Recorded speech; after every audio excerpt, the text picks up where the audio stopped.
করেছিল পুলিশ। আর এখন 4 জন তৃণমূলের নকল এজেন্ট হিসেবে বসে আছে, একজন অরিজিনাল 3 জন নকল। পুলিশ সব জানে, এই জন্য পুলিশ অ্যারেস্ট করছে না। ভোট টেস্ট মূর্তি হচ্ছে, ভোটার আছে আমার, কিন্তু পুলিশকে বলছি, সেক্টর অফিসার বলছে পুলিশ অ্যারেস্ট করবে, ল অ্যান্ড অর্ডার পুলিশে দেওয়ার কথা, আর পুলিশের বাবু পালিয়ে গেছে। এই এখনই যাচ্ছেন। মুর্শিদাবাদ লোকসভা কেন্দ্রে দাপিয়ে বেড়ালেন বাম প্রার্থী মোহাম্মদ সেলিম। সকাল থেকে মুর্শিদাবাদ লোকসভা কেন্দ্রের বিভিন্ন প্রান্তে ছুটে বেড়াতে দেখা গেল বাম প্রার্থী মোহাম্মদ সেলিমকে। কোথাও ভুয়ো এজেন্টকে ধরা, কোথাও ভোটারদের ভোটদানে বাধা, কোথাও আবার দেখা গেল সেলিমকে ঘিরে গো ব্যাক স্লোগান। ভোটারদের সঙ্গে ধস্তাধস্তিতেও জড়ালেন সিপিএম প্রার্থী সেলিম। পুলিশের বিরুদ্ধে নিষ্ক্রিয়তার অভিযোগ তুললেন বাম প্রার্থী মোহাম্মদ সেলিম। তবে তৃতীয় দফা নির্বাচনে মুর্শিদাবাদ লোকসভা কেন্দ্রের বিভিন্ন প্রান্তে সারাদিন ছুটে বেরিয়েছেন বাম প্রার্থী।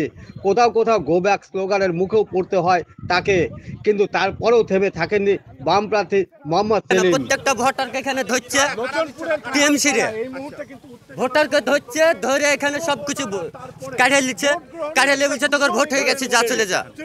এখানে একজন না, পুলিশকে আমরা ফোন করেছিলাম, পুলিশ আসি একবার তাড়া দিয়েছে, তাড়া দেওয়ার পর আবার জমেছে। কারা দিচ্ছে না ভোট দিতে? কোন দল কোন দল? তৃণমূল যাতে দিচ্ছে না আমাদেরকে, মেয়ে ছেলেকে নাচছে। কি বলছে কি বলছে? বলছে ভোট দিতে হবে না, ভোট আমরা দিয়ে দেবো। আমাদেরকে কোনো রকমের যাতে দিচ্ছে না।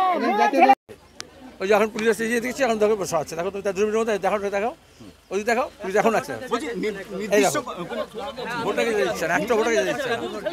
নির্দিষ্ট কোনো পুলিশের বিরুদ্ধে অভিযোগ আছে? হ্যাঁ হ্যাঁ, যে এখানকার থানা ইনচার্জ আইসিএন ওসি বলে নির্মল দাস, সেই তো ভোট লুট করেছিল, আর সেই তো প্রোটেকশন দিচ্ছে। আমি জানি যাচ্ছি তখন সে চলে আসছে, এখন অ্যাকশন করছে। দেখো তুমি একটু কারণ কেন, এটা 200 মিটার মধ্যে আইনত আছে বলে এই রাস্তার জাংশন, 3 দিক থেকে ভোটার আসবে, এইখানে বসিয়ে দিচ্ছে আর যাতে না যায়। সেই তো অভিযোগকারী, অভিযুক্ত, সে তো অভিযুক্ত। এখানে তুমি বলো এখন সরলো কেন পুলিশ, আর সকাল থেকে সরায়নি কেন? স্টেট পুলিশ না, পার্টিকুলারলি এই থানার আইসিওসি নির্মল দাস, সে যেহেতু গুন্ডা বাক্সার ভাগ পায়। নির্মল দাসের বিরুদ্ধে কি আপনি নির্বাচন কমিশনে জানাবেন কিছু? ওই তো তাড়ি দিল, 200 মিটার দূরে নিয়ে গেল। নির্বাচন কমিশনে জানাবেন? হ্যাঁ নির্বাচন কমিশনে জানাবেন? এখন জানাও, এখন তো অ্যাকশন দিচ্ছি।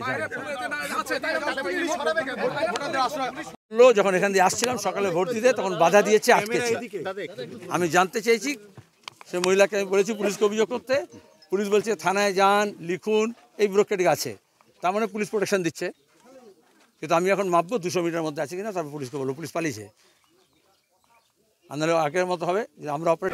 এরা মিথ্যাবাদী, সিপিএম কংগ্রেসের আছে মিথ্যাবাদী, না মিথ্যাবাদী এরা, এরা মিথ্যাবাদী, সিপিএম কংগ্রেস আছে মিথ্যাবাদী, না ওরা মিথ্যাবাদী, ওরা না না না না না, ওরা মিথ্যাবাদী।